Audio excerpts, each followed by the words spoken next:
Howdy mates, how are we doing? Here's a part 4 video.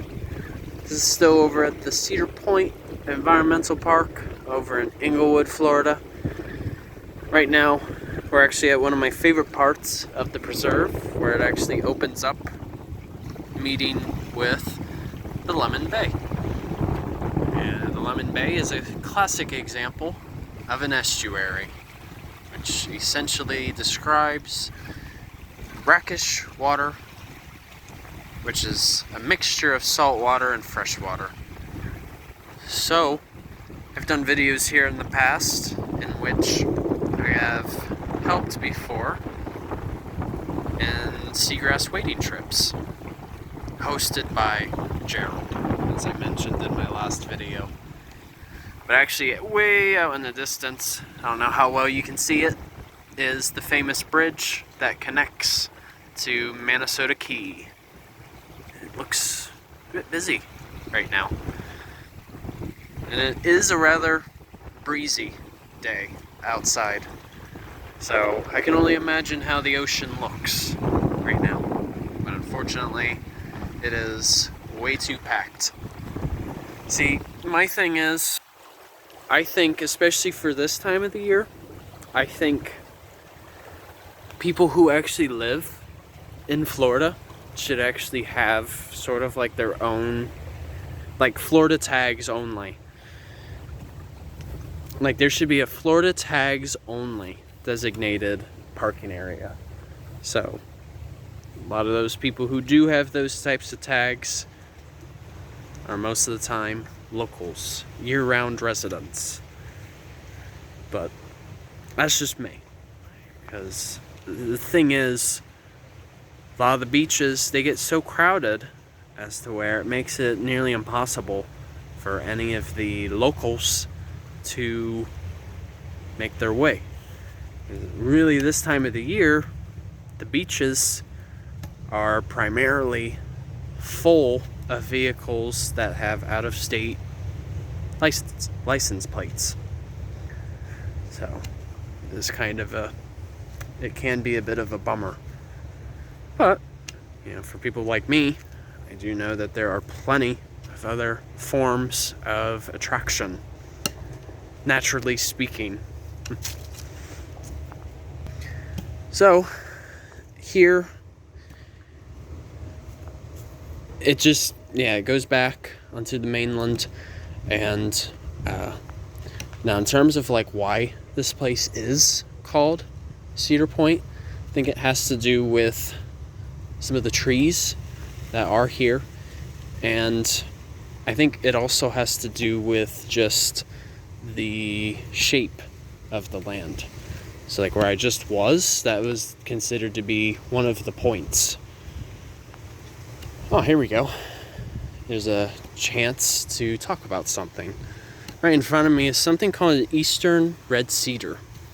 Now, what's actually fascinating about this type of tree is it actually has a very wide distribution, because I've seen these even all the way up in Ohio. And what's actually fascinating is this tree isn't a true cedar. Rather, this is actually a type of juniper.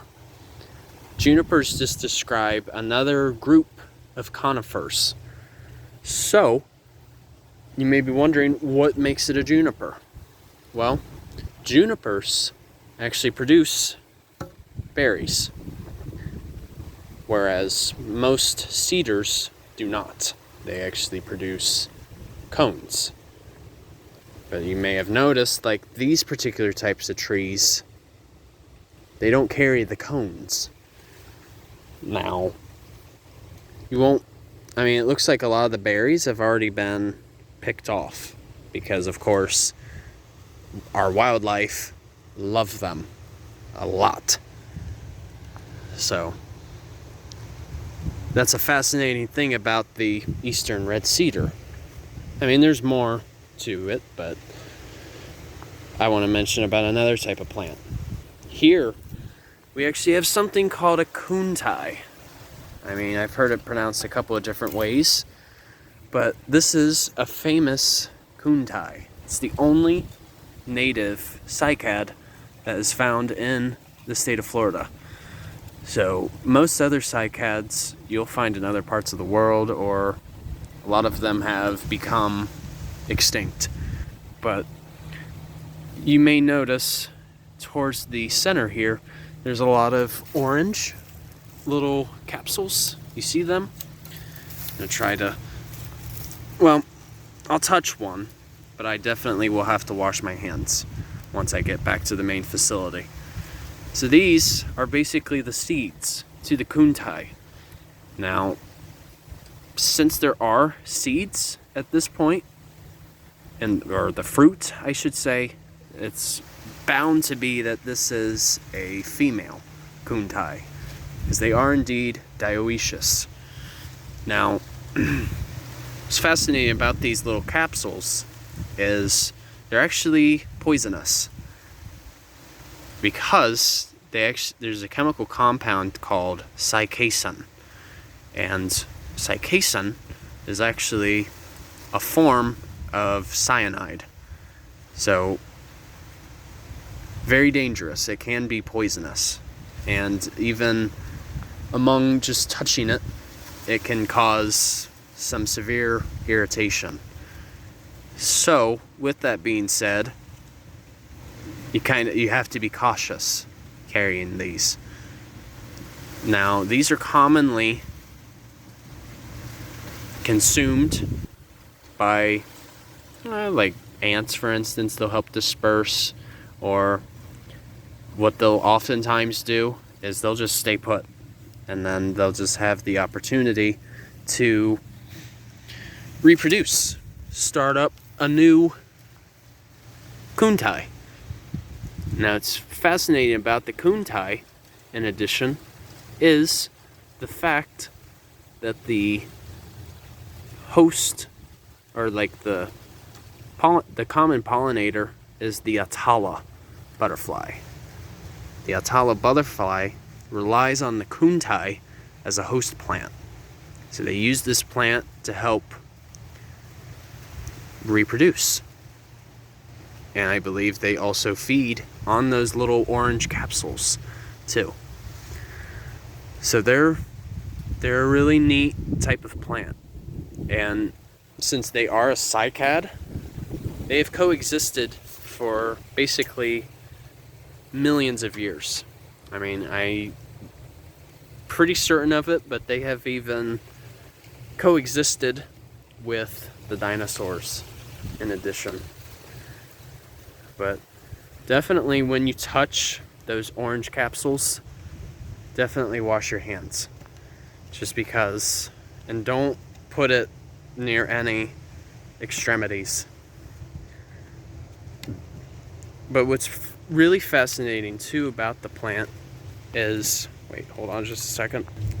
Sorry, I stumbled upon an older couple. Chatted with them for a moment. As I was saying, the Seminoles actually used to, or not used to, but they still use that plant.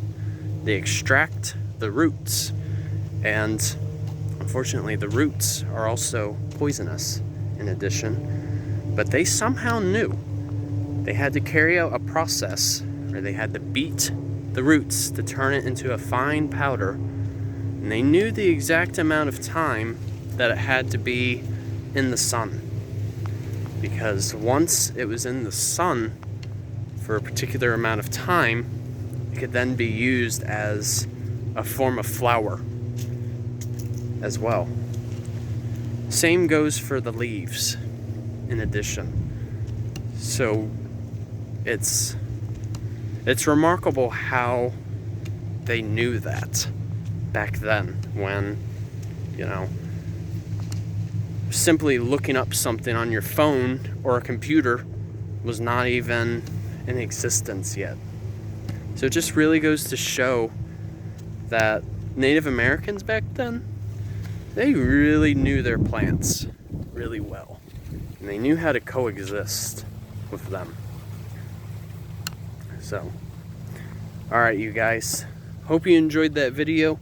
Thanks for watching, and once again, Journey on a Journey is outwards. Take care folks, see ya. And I'll also share an article too regarding the Kuntai, in case if any of you want to learn more about the plant. So, alright. Thanks you guys. Bye.